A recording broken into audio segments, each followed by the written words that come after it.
नमस्कार दोस्तों, शुभ दीपावली। दीपावली का त्यौहार बहुत ही खुशियों का है और मैं आप सभी से यही कहना चाहूँगी कि अपनी खुशियों को दुख में ना बदलें, सावधानीपूर्वक दीपावली का त्यौहार मनाएं। दिवाली के त्यौहार को दीप पर्व अर्थात दीपों का त्यौहार कहा जाता है। दिवाली के दीप जले तो समझो बच्चों के दिलों में फूल खिले। बच्चे बहुत दिनों से दीपावली का इंतज़ार करते हैं और छुटपुट फुलझड़ियाँ जलानी शुरू कर देते हैं। धनतेरस से ही ऐसा लगता है कि मानो आज ही दीपावली हो। त्योहार का हिस्सा ही यही है, आनंद मनाना और खुशियाँ मनाना। दीप पर्व अर्थात दीपावली क्यों मनाते हैं, तो आइए हम जानते हैं इसके पीछे छुपी हुई कौन कौन सी कथाएं हैं करके आपको बताऊंगी। कहते हैं कि जब भगवान श्री राम 14 वर्ष के वनवास के पश्चात अयोध्या नगरी लौटे थे, तब उनकी प्रजा ने मकानों की सफाई और दीप जलाकर उनका स्वागत किया था। दूसरी कथा के अनुसार जब श्री कृष्ण ने राक्षस नरकासुर का वध किया तो प्रजा को उसके पापों से मुक्ति मिली। सारी प्रजा बहुत ज़्यादा प्रसन्न हुई और द्वारिका की प्रजा ने दीपक जलाकर उन्हें बहुत बहुत धन्यवाद दिया। एक और परंपरा के अनुसार सतयुग में जब समुद्र मंथन हुआ तो धन्वंतरी और देवी लक्ष्मी को प्रकट होने पर दीप जलाकर आनंद मनाया गया। धन्वंतरी भगवान जब प्रकट हुए उस दिन को धनतेरस के रूप में मनाते हैं और जब नरकासुर का कृष्ण भगवान ने वध किया उस दिन को नरक चतुर्दशी के रूप में मनाते हैं, छोटी दिवाली। और जो तीसरी कथा है वो है दीपावली से जुड़ी हुई कि भगवान राम 14 वर्ष के वनवास के बाद अयोध्या लौटे थे।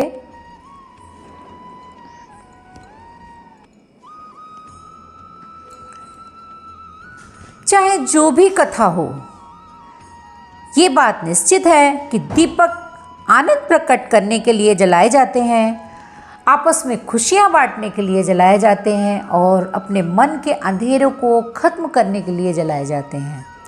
भारतीय संस्कृति में दीपक को सत्य और ज्ञान का द्योतक भी माना गया है, क्योंकि वो स्वयं जलता है और दूसरों को प्रकाश देता है। दीपक की इसी विशेषता के कारण धार्मिक पुस्तकों में उसे ब्रह्मा स्वरूप माना गया है। ये भी कहा जाता है कि दीपदान से शारीरिक और आध्यात्मिक शक्ति प्राप्त होती है। जहाँ सूर्य का प्रकाश नहीं पहुँचता है वहाँ दीपक का प्रकाश पहुँच जाता है। यानी कि अगर सूरज ना निकला हो तो अंधेरा रहता है, तो हमें रोशनी करने के लिए किसी दीपक की ज़रूरत होती है या लाइट की ज़रूरत होती है। एक छोटा सा दीपक जो है वो रोशनी से अंधकार को ख़त्म कर देता है। दीपक को सूर्य का भाग यानी कि यहाँ संभवो दीपा ऐसा कहा जाता है। धार्मिक पुस्तक स्कंद पुराण के अनुसार दीपक का जन्म यज्ञ से हुआ। यज्ञ देवताओं और मनुष्य के मध्य संवाद साधने का एक माध्यम है। कहते हैं जब पहले लोग पूजा पाठ नहीं जानते थे, हमारी जो पूजा है उसकी शुरुआत ही यज्ञ से हुई। यज्ञ की अग्नि से जन्मे दीपक को हम आज भी पूजते हैं। भारत में दिवाली के त्यौहार को भिन्न भिन्न राज्यों में अलग अलग तरीके से मनाया जाता है। हर साल दिवाली का त्यौहार कार्तिक मास की अमावस्या को ही मनाते हैं। मैं यही कहना चाहूँगी कि दिवाली मनाएं, लेकिन सावधानी के साथ। और हमें दीपावली मनाते समय कौन कौन सी सावधानी रखनी चाहिए? घरों को चोरी से सुरक्षित रखना, अपने बड़ों के आराम को सुनिश्चित करना। यानी कि ऐसा नहीं है कि 12 बजे रात को या 1 बजे रात को आप पटाखे फोड़ रहे हैं तो दूसरों को परेशानी में लाएं। बच्चों को जलने से बचाना। छोटे छोटे बच्चे होते हैं, उनको ज्ञान नहीं होता है, वो जलते हुए पटाखे को कई बार उठा लेते हैं, तो इस चीज़ का विशेष ध्यान रखें। पालतू जानवरों को पटाखे फोड़ने से होने वाली तेज आवाज़ से बचाएं, या अगर इधर उधर कोई जानवर है तो उसका भी हमें विशेष ध्यान रखना है। दीपावली रोशनी का त्यौहार है। जब घरों, कार्यालयों, समुदायों में उल्लास का माहौल होता है, रोशनी, रंगोली, फुलझड़ियाँ, स्वादिष्ट खाने, पारिवारिक संबंधों से तालमेल, ये त्यौहार एक ऐसा समय भी है जब आपके परिवार के सदस्यों और आपके घर की सुरक्षा चिंता का विषय हो सकती है। आपको यह सुनिश्चित करना चाहिए कि हर कोई पूरे मन से और सुरक्षित रूप से इस त्यौहार को मनाए।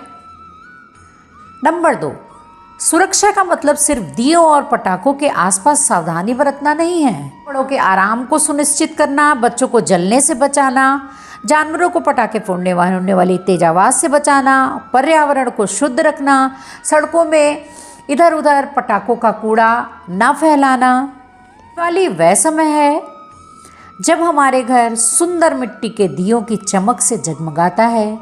जहाँ ये हमारे जीवन में रोशनी लाते हैं, वहीं दिए आग का कारण भी बन सकते हैं। यानी कि अगर आप रात में कोई दिया जला रहे हैं तो इस चीज़ का विशेष ध्यान रखना है कि वहाँ पर कोई ऐसी चीज़ ना हो। कई घरों में चूहे होते हैं तो ज्योति क्या कहते हैं, दीपक की जो बाती होती है उसको खा लेते हैं, या कोई और हादसा हो जाए तो उस चीज़ का भी हमें पूरा ध्यान रखना है। दीपक जलते समय हमें बार बार ध्यानपूर्वक उसको देखते रहना है, जिससे हम और हमारा परिवार सुरक्षित रहे।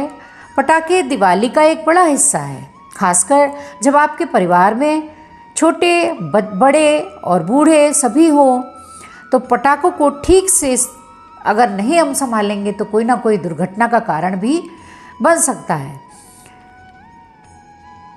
जले हुए पटाखों को सुरक्षित डिस्पोज करें, यानी कि जब तक पूरी तरह ना जल जाए तब तक आप वहीं पर रहें। ऐसा नहीं है कि आपने पटाखा छोड़ा और उसमें भी आग है और कोई दूसरा आया और उसने उस पटाखे को छू लिया, तो विस्फोट का कारण बन सकता है। आधे जले हुए पटाखे संभावित खतरा बन जाते हैं। अगर इनका सही तरीके से निपटाव ना किया जाए तो ये पर्यावरण के लिए हानिकारक भी हो सकते हैं। उपयोग की हुई फुलझड़ियों, फुव्वारों, चक्करियों और फुलझड़ियों को ढेर कर दें, मतलब एक जगह कर दें, यानी कि एक आपने छोड़ी और एक वहीं पर पड़ी हुई है। फेंकने से पहले उन्हें पानी की बाल्टी में डाल दें। जले हुए पटाखों बचे हुए मलबे को साफ करें और पर्यावरण अनुकूल तरीके से उनका विस्तारण करें। शोर और धुआं प्रदूषण।